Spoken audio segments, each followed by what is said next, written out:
Oke, ini udah aku record. Oke. Assalamualaikum warahmatullahi wabarakatuh. Oke, perkenalkan saya Muhammad Taufik Pari. Saya dari program studi teknik biomedis angkatan 2023 dengan NIM 2352190 TK 57589. Jadi di video ini saya akan membahas tentang Romberg Rule. Kalau saya tidak salah menyebutkannya itu memang Romberg Rule. Sebentar. Oke. Nah, jadi Romberg Rule itu apa? Romberg Rule itu kita kan sudah mengenal pada jadi dia itu salah satu metode untuk kita mengestimasi atau mengaproksimasi mendekati nilai dari suatu integral. Jadi kan kita sudah mengenal trapezoidal rule yang kita gunakan untuk mendekati suatu integral. Integral misalnya ini fx diintegralkan terhadap dx. Nah, kita sudah mengenal trapezoidal rule yang tentunya masih banyak kekurangan dan masih banyak errornya, masih belum bisa mengestimasi dengan begitu baik dari nilai bukan estimasi, mengaproksimasi nilai yang baik dengan baik dari suatu integral. Nah, di sini dikenalkan Romberg Rule, yang mana Romberg Rule ini bertujuan untuk mengurangi error dari yang dari trapezoidal rule yang telah kita dapatkan. Nah, rumusnya bagaimana? Rumus dari Romberg Rule itu adalah I K J sama dengan I K dikurang 1 di koma J plus 1 yang akan dijumlahkan dengan I K kurang 1 J plus 1 juga yang dikurangkan dengan I K kurang 1 J dibagi dengan 4 K dikurangi 1 dikurangi 1. Jadi 4 pangkat K kurang 1 dikurangi 1 gitu. Nah, bagaimana cara menggunakan Romberg Rule ini? Saya sudah mendapatkan satu contoh soal, yaitu bunyinya itu seperti ini. Telah diketahui, jadi misalnya di soal itu diketahui hasil dari integral ini menggunakan trapezoidal rule.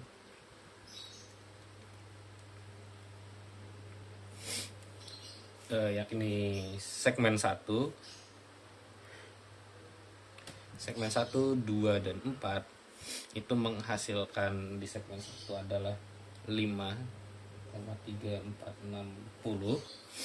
Kemudian di segmen 2 menghasilkan 2,7708 dan di segmen 4 itu 1,7536. Nah, bagaimana cara kita menggunakannya? Jadi kita akan melakukan aproksimasi pelan-pelan. Kita akan mulai dari di sini K itu dimulai dari minimal 2 dan seterusnya. Nah, oleh karena itu kita akan mulai pengerjaannya dengan menggunakan jadi di sini K itu adalah ordo, sedangkan J itu adalah segmen yang kita gunakan. Jadi maksudnya segmen yang kita gunakan itu kita kan sudah di sini kan kita diketahui segmen dari trapezoidal rule. Nah, itu J itu adalah segmen dari trapezoidal rule begitu. Nah, jadi kita akan coba mulai kerjakan aja. Pertama-tama kita akan coba cari I 2,1 karena kita mulai dari ordo 2. Dan segmen yang kita gunakan di sini adalah segmen 1 dulu karena kita diketahui adalah segmen 1. Oke. Itu adalah sama dengan I 1 karena di sini K kurang 1. Terus J tambah 1, artinya kita tadi menggunakan segmen 1 ditambah 1 maka I12. Dan I12 itu merujuk ke sini. Jadi untuk I-nya tuh yang nilainya yang berapa? Misalnya dapat I12, nilai I-nya yang berapa? Maksudnya ya, angka yang harus dimasukkan dari yang kita ketahui itu yang mana? Nah, itu kita lihat dari segmennya. Jadi ketika kita tahu ada I12, maka kita akan gunakan segmen dari 2 dari trapezoidal rule, itu 2,770. Nah, nanti kita akan tuliskan lebih rinci agar lebih jelas. Nah, I12, kemudian kita akan kurangkan ini dengan I11 ya, karena J saja, dibagi dengan 4. Kita tahu di sini kita pakai orde 2, maka 2 kurang 1 itu adalah 1 dikurangi 1. Maka ini hasilnya. Oke, ini kita masukkan. Ini adalah segmen 2. Yang ini adalah segmen 1.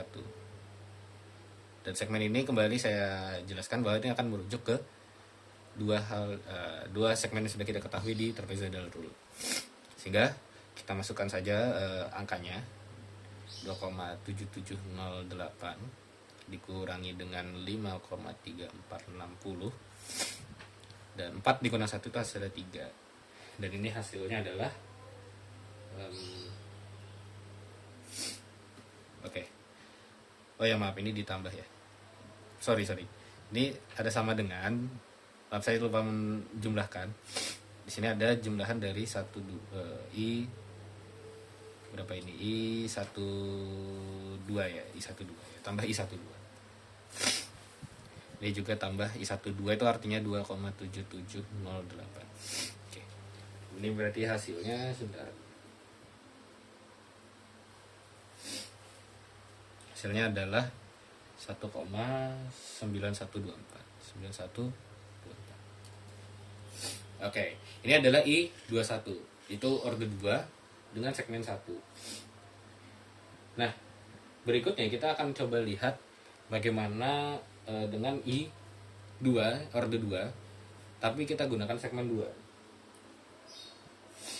Oke, kita akan coba ya lihat. Jadi kita akan coba cari I2,2. Dan mana kita akan masukkan juga, kembali kita masukkan ke rumus. Maka itu artinya I1 3 begitu. Sebentar. Ya betul. I13, kemudian kita jumlahkan dengan I13 dikurang I12 dibagi dengan ini K-nya masih 2, jadi ini 3 langsung saja ya. Nah, tentang I13 itu kita akan mengambil nilai dari segmen yang terakhir. Jadi kan ini segmen 4, tetapi kita dimintanya kan di sini 3 ya. Ibaratnya kan ini urutan ketiganya dari segmen yang kita ketahui adalah segmen 4. Jadi ya itu hanya hanya degree, karena kan segmen itu kecuali satu dia tidak bisa bernilai ganjil ya. Jadi kita segmennya sebenarnya bisa, tapi di sini karena kita diketahuinya cuman segmen 1, 2 dan 4, maka sesuai dengan perumusan dari Romberg rule kita hanya akan gunakan di segmen 4 ini gitu. Oke. Nah, langsung aja kita masukkan aja ke angka-angkanya ini. 1753 berapa itu? 36 ya. 17536. Kita akan jumlahkan dengan 17356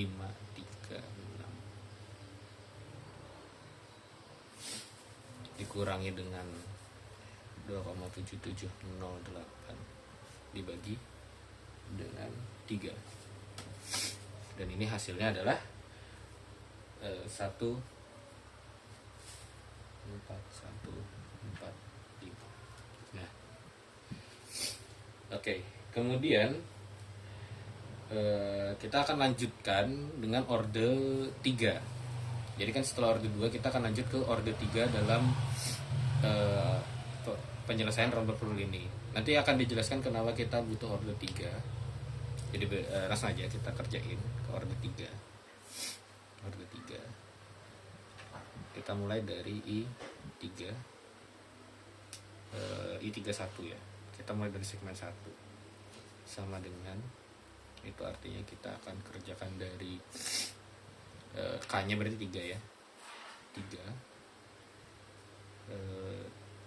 32 ya, I32 kita jumlahkan dengan I32 dikurang I sebentar. Maaf, ini 2, ini juga 2. Jadi I22 dikurang I21. Kita bagi dengan 4 pangkat 3 kurang 1, artinya pangkat 2 dikurangkan 1. Nah, I22 ini itu akan kita gunakan dari yang sudah kita dapatkan di sebelumnya. Jadi kan sini kita dapat I22. Nah, nilai I22 ini akan kita gunakan untuk mencari di order 3 ini. Nah, jadi kita langsung masukkan ya angkanya yang kita dapatkan sebelumnya, yaitu 1,4145. Kita jumlahkan dengan 1,4145 dikurang sama 21 kan kita juga dapat di sini. Itu adalah berapa itu? 1,9124 dibagi dengan ini 16 ya, 16 kurang 1 itu artinya 15. Hasilnya adalah 1,3813. Nah, kenapa kita perlu order 3? Jadi kan kita di sini memiliki 3 buah segmen. Segmen 1, segmen 2, segmen 3 yang masing-masing memiliki nilai 5,346, 2,7708, 1,7536. Yang mana ini akan kita buat itu menjadi semacam diagram pohon, mana ini menghasilkan begini. Caranya itu tadi kan kita pakai 1317 ini di sini. Oke. Begini.